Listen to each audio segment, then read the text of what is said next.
creating a problem in the world and making sure someone else is blamed for it in the public arena, in the public mind. It could be a run on a currency, it could be a government collapse, at its most extreme it could be a war, because the two world wars in this century were funded, all sides were funded by the same people. Provable. The same people that funded the Allies in the Second World War and funded the Soviet Union also funded Hitler. Why would they do that? Why would someone want to fund all sides in a war? What is good is a war? Well, first of all, on one level, it makes vast amounts of money if you're lending money to all sides and you're also selling them lots of arms and all that stuff. But the fundamental reason for a war is to change the nature of post-war society. And what we saw in the First World War and the Second World War were massive global examples of problem-reaction-solution, which work like this. The problem's created secretly. You then use the media, which isn't difficult, to wind up public opinion in relation to your manufactured problem to the point where public opinion utters the classic words, something must be done, this can't go on, which is always followed by, give my power away, what are they going to do about it? And at that point, those who created the problem and got someone else to be blamed for it wound up that public reaction, then openly, in the public arena, in the parliaments of the world, in the newspapers and on the television, offer the solutions to the problems they have created. And in doing so, they get vast numbers of people to demand what they want to do anyway. For instance, if you want more cameras in the streets, crikey, they're going up all over the place in Britain. If you want more cameras in the streets, you want a more armed police force, you want more authoritarian laws, greater erosions of freedom, and you want the public to demand you do it, then get the public frightened of crime. Either let society break down so there is more crime, or emphasize crime to be worse than it really is in some areas. Get people frightened, and the first thing people do when they're in fear about something is they look for someone out there to protect them from what they're frightened of. So, get people frightened that they're going to be burgled, get people frightened they're going to be mugged in the street, and they'll demand you take the freedoms away. They'll demand cameras in the streets and more authoritarian laws. Yeah, there is a war on freedom. And we're being told over and over and over again that we need to support George Bush and we have to support the war in Iraq and we have to support this war on terror and we have to support all these laws that are coming by because, of course, they're all here to protect us. And yet when you look at things like the Patriot Act, this allows the FBI or any law enforcement agency to utilize what they call sneak and peek. They can go into your house when you're not home, and they can go through all of your stuff and without your ever knowing about it. How is this protecting your rights? That's just one example where we get to think we're free. You know, on the patriotic holidays, we all break out our flags and we wave them around and we sing patriotic songs like I'm proud to be American, where I get to think I'm free. We have a program known as Echelon, where they listen to every telephone call, every email, record every fax here in the United States. And all of this is done by computers. All of these messages are kept indefinitely on computer disks. What the American people must understand is that the massive amounts of money we're spending on defense is not to protect America, but ultimately to be used to control the American population as we move from freedom to fascism.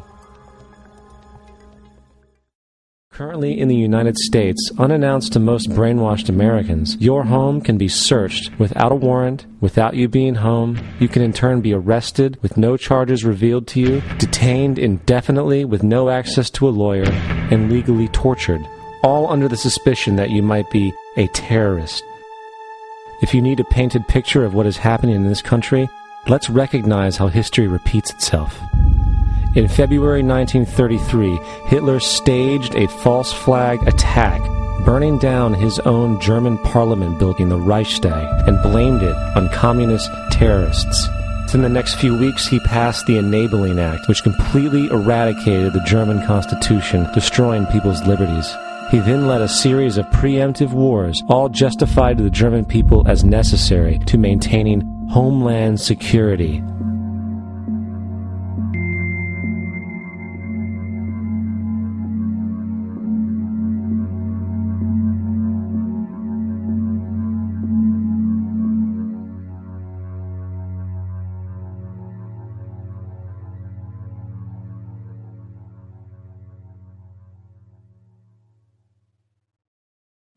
This is Aaron Russo, a filmmaker and former politician. To his left is Nicholas Rockefeller of the infamous Rockefeller banking and business dynasty. After maintaining a close friendship with Nicholas Rockefeller, Aaron eventually ended the relationship, appalled by what he had learned about the Rockefellers and their ambitions. I got a call one day from an attorney woman I knew, and she said, "Would you like to meet one of the Rockefellers?" I said, "Sure, I'd love to."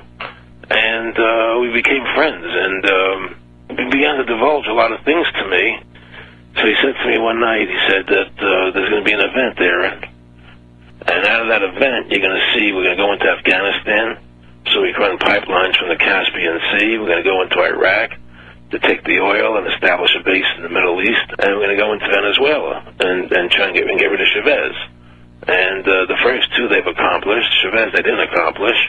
And he said you're going to see guys going into caves looking for looking for people that they're never going to find. You know, he was laughing about the fact that you have this war on terror. There's no real enemy. He's talking about how by having this war on terror, you can never win it because so it's an eternal war, and so you can always keep taking people's liberties away. And I said, how are you going to convince people that this war is real? He said, but the media can convince everybody it's real. I mean, you know, it's just that you keep talking about things, you keep saying it over and over and over again, and eventually people believe it. You know, you created the Federal Reserve in 1913 through lies. You create 9/11, which is another lie. Through 9/11, then you're fighting a war on terror, and now all of a sudden you go into Iraq, which was another lie, and now they're going to do Iran. You know, and it's all one thing leading to another, leading to another, leading to another. Now, I would say to them, what are you doing this for? What's the point of this thing? You have all the money in the world you ever want. You have all the power. I said, you know, you're hurting people. It's not a good thing. And he would say, what do you care about the people for? Take care of yourself and you take care of your family.